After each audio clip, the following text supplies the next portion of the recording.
Hey, my name is Kiairi and my company is Tay Kids. My name is Kiairi Taylor. My name is Kris Taylor.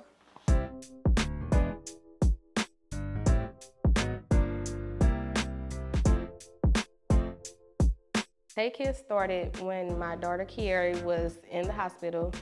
She was getting treated for sickle cell anemia. During her transplant journey, she also had to get chemo. So her hair eventually fell out throughout the days. And I would kind of just brush her head, and massage it. And I thought about, okay, hey, how about I call it a boy brush. So I got her a boy brush, and at that moment, she's so girly, she didn't like it. So I was like, well, let me make it girly for you. So I ended up putting diamonds on it, and she loved it since then. So I got the idea from that. After that, I just started actually making more. Some of the most challenging moments during Kiairi treatment was me having to watch her go through crisis, go through pain, throw up, cry, and she didn't look herself. She just looked drained, and she didn't look like the energetic daughter that I knew. It felt really bad and I didn't like it. I was really sick. The hardest part about being sick was when I had to throw up and had to get the shots. I managed to stay strong through a family because, for one, I did pray, and I have a praying family. I have a big support system on my side as well as her dad's side. So I had a lot of people around me to talk to every day. And I also had her because even though she looked drained, she still was that same Kiairi in the inside, and she made sure that I knew she was okay. So I help her by getting healthy. I came to the decision with the stem cell transplant first by research. So when I first found out about her having sickle cell anemia, I didn't know anything about it. So what I had to do was Google it. I researched day in, day out. So then I finally asked her doctor what was some different routes we can go, because they actually didn't tell me any. I had to ask myself. So they told me about the stem cell. It was two: the stem cell transplant as well as a bone marrow transplant. So the bone marrow is actually for someone a little bit older than she was at the time. So they did tell me more about the stem cell. And once they explained that to me, I was okay with doing that. It felt good because my brother helped me and it made me feel better. The emotions leading up to Kris Jr. being her donor was very emotional, because from the beginning, that was emotional itself, because for one, we had to make the decision to A, put her on a donor list, which probably could have been on there for years, or B, try for another baby.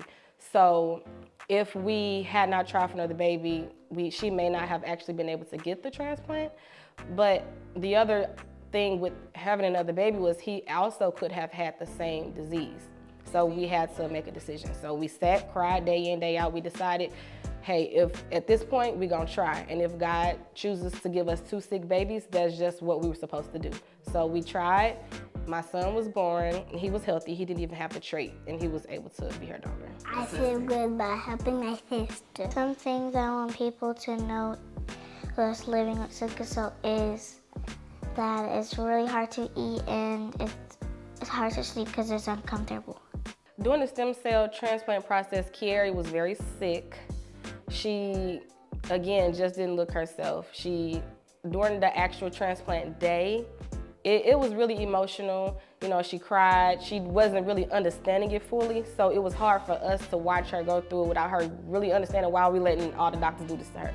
So the procedure, she actually was not asleep. She was actually woke, and they just had to inject a lot of things in her, and we had to sit there and rub her back and help her throw up whatever was coming in. And so it was really hard, but at the same time, I knew that after all of this, everything would be fine. Her life changed a lot. So those hospital stays every 2 to 3 weeks at a time, all of that no longer exists. So she's 100% sickle cell free. She can do whatever she wants. At first, there were certain things she could not do. Like, she could not go out in the cold and play in the snow. She could not eat things too cold like ice cream. Certain things she couldn't do. She couldn't do any sports. Growing up, they said she can't do any sports because she can go to a crisis. Now she's in gymnastics. She does whatever she wants with no issues. A message that I hope to share with other families is don't give up. Ask lots of questions. Get more than one opinion. That's what I did. She went to multiple doctors at one time until we can figure this thing out. Do not let them just say, no, you can't do this, do that. Do research. You have to do a lot of research. That's what I did. I did day in, day out. I cried day and night until we figured it out. So don't give up. The impact that I pray that Tay Kids have on others is to understand first the awareness of sickle cell anemia or any disability. You don't have to be afraid to share your journey because it can help others. I also hope that other people understand that Tay Kids is just a show that regardless of your disability, your race, gender, we are all the same. We can all be helped one way or another, and we should all be treated fairly. Hey, I'm Kiairi Moore, and you can find me at Tay Kids on Facebook as well as Tay Kids on TikTok.